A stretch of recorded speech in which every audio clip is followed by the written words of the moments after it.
Dalam video tutorial ini, kita akan membahas mengenai menu beranda dari aplikasi Dapodik untuk tingkat Dikdas. Ini adalah tampilan dari menu beranda. Kita akan bahas satu-satu dari fitur menu beranda tersebut. Pertama, di beranda ini ada identitas sekolah.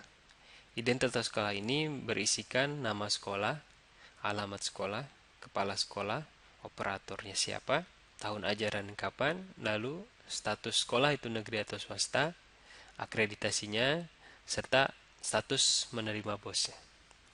Dalam identitas sekolah ini, tidak perlu khawatir ketika misalkan kepala sekolah belum dipilih dan menerima bosnya dinyatakan tidak. Untuk kepala sekolah ini nanti akan terisi ketika sudah mengisi tugas tambahan di PTK, dan untuk status menerima bos ini akan berubah ketika kita sudah mengisi data periodik dari data sekolah. Contohnya kita buktikan, kita isi data periodik dari sekolah tersebut, isi sumber listriknya, daya listriknya, waktu penyelenggaraan, lalu bersedia menerima bos, kita nyatakan bersedia, sertifikasi ISO, aksesnya, internetnya, lalu kita simpan. Ya, kita refresh browsernya. Maka ketika kita ke beranda, maka kita akan melihat status menerima bosnya akan berubah menjadi ya, sesuai dengan yang disebutkan di dalam data periodik sekolah. Selanjutnya, di identitas sekolah ini terdapat juga daftar perubahan yang ada pada versi generasi 4 ini.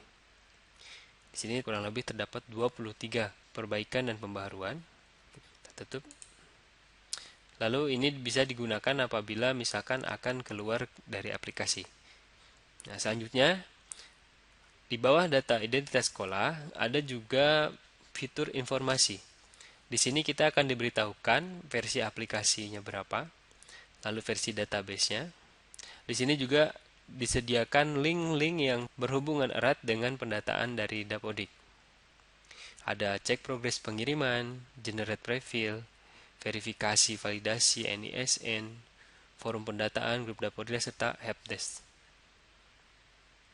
Selanjutnya, di dalam informasi ini kita juga terdapat fasilitas untuk mendownload formulir sekolah, FAQ, serta manual dari aplikasi Dapodikdas. Untuk itu, kita coba, misalkan kita akan download dari formulir sekolah, maka kita buka. Ini adalah contoh formulir sekolah yang bisa digunakan ketika awal pendataan. Selanjutnya, kita download FAQ. Nah, ini adalah FAQ dari aplikasi Dapodik untuk Dikdas di versi generasi 4 ini.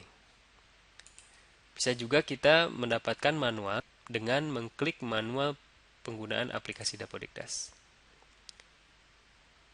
Sini kita bisa mendapatkan manual dari aplikasi Dapodikdas generasi 4. Kita bisa mempelajari aplikasi, salah satunya dengan mempelajari manual ini. Baik, demikian untuk fitur informasinya. Selanjutnya, di sini juga ada tabel jumlah siswa per rombel. Ini akan terisi ketika kita sudah mengisi data rombongan belajar. Di sini akan ada nama rombelnya, laki-laki, jumlah siswanya berapa, dan perempuan jumlah siswanya berapa, serta total jumlah siswa dalam rombel tersebut. Selanjutnya ada tabel kerusakan dan kepemilikan prasarana. Misalkan di sini ruang kelas 1A, kita bisa lihat kerusakannya berapa persen. Nanti ini dilihat dari data prasarana, dari input kondisinya. Selanjutnya ada proses berupa validasi dan sinkronisasi. Nanti akan dibahas di video mengenai validasi dan sinkronisasi ini.